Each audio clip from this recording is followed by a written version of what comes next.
you would know the secret of death. But how shall you find it unless you seek it in the heart of life? The owl, whose night-bound eyes are blind unto the day, cannot unveil the mystery of light. If you would indeed behold the spirit of death, open your heart wide unto the body of life. For life and death are one, even as the sea and the river are one. In the depth of your hopes and desires lies your silent knowledge of the beyond. And like seeds dreaming beneath the snow, your heart dreams of spring.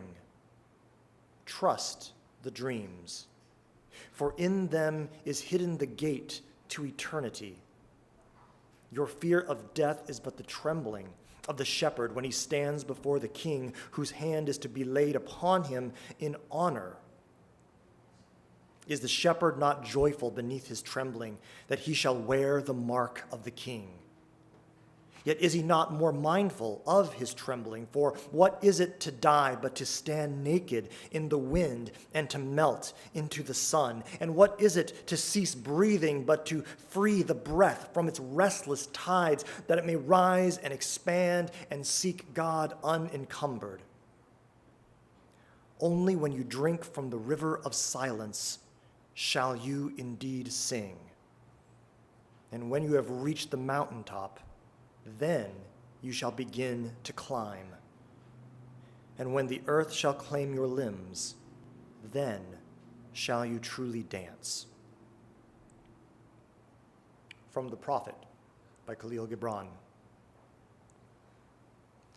A few months ago, I had the privilege of watching one of the best animated movies I have ever seen, Kubo and the Two Strings.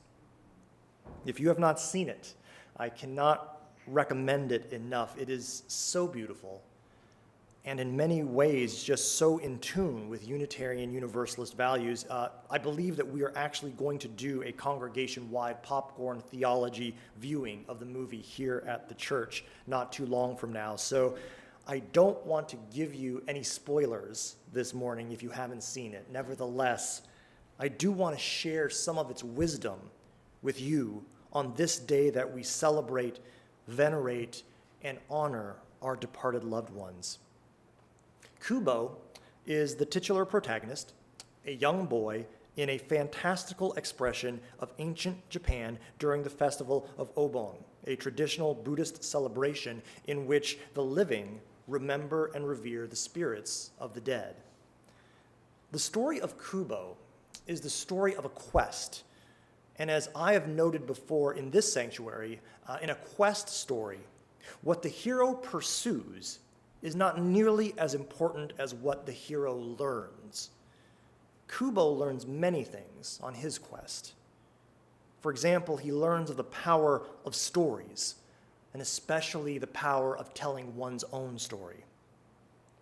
He learns that to live is to be subject to constant change, and that in life, change and pain are inevitable. But pain and change and life are preferable to the frozen, unchanging, unfeeling so-called bliss of immortality. Perhaps most importantly for our purposes this morning, Kubo learns the importance of memory, and specifically, the importance of remembering those we have lost. He learns how remembering our departed loved ones helps to inform who we are, how we live, and how dangerous it is to forget. So much is lost when we forget the stories of our ancestors. We live in a world today where the human capacity for memory is not valued as it once was. In 2016, human memory has become almost obsolete because today, nearly unlimited knowledge can be accessed by each and every one of us by the simple swipe or tap of a finger on the portable supercomputers we all keep in our pockets and purses. So the act of actually remembering things, recalling knowledge and wisdom from our minds or from our hearts, is not a skill that is valued or practiced in the same way that it once was.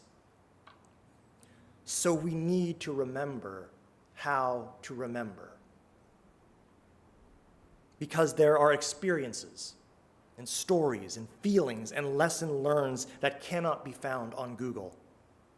This knowledge and wisdom is imprinted on our hearts and our minds, and we must be intentional about calling forth that knowledge and wisdom so that we do not forget, and in forgetting, lose ourselves. Today we dedicate ourselves to a specific, special kind of remembering. Today as a community, we come together to remember, to call to mind those who have preceded us and who have since passed us. Those who blaze the path we are blessed to walk upon now.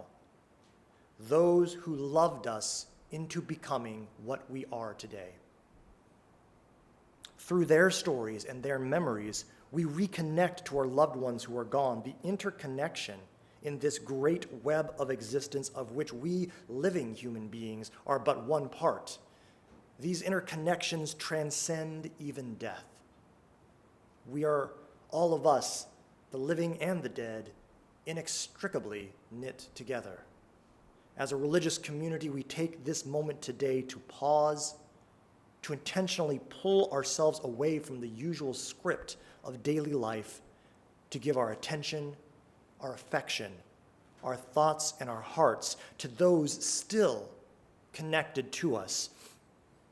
And through this act of reflection, let us remember our own mortal natures, and may our hearts fill with gratitude for this most precious and precarious gift, this fragile and fleeting spark of life that we are blessed to enjoy today.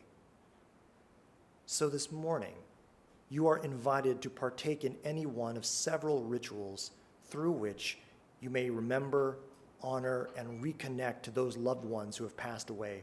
For those who would like to participate in a walking meditation, we have a labyrinth downstairs that is open to all of you just through these doors. Also, through those south doors, you'll find our memorial garden. You are welcome to stand, walk, or sit there among those who, like all of us now, were once a vital part of this community. If you would like to reflect on and remember your loved ones by communing with nature, the entirety of the church grounds is open to you. And you are also welcome to remain here in our sanctuary. You may remain in your seat if you wish. You may also go to the walls.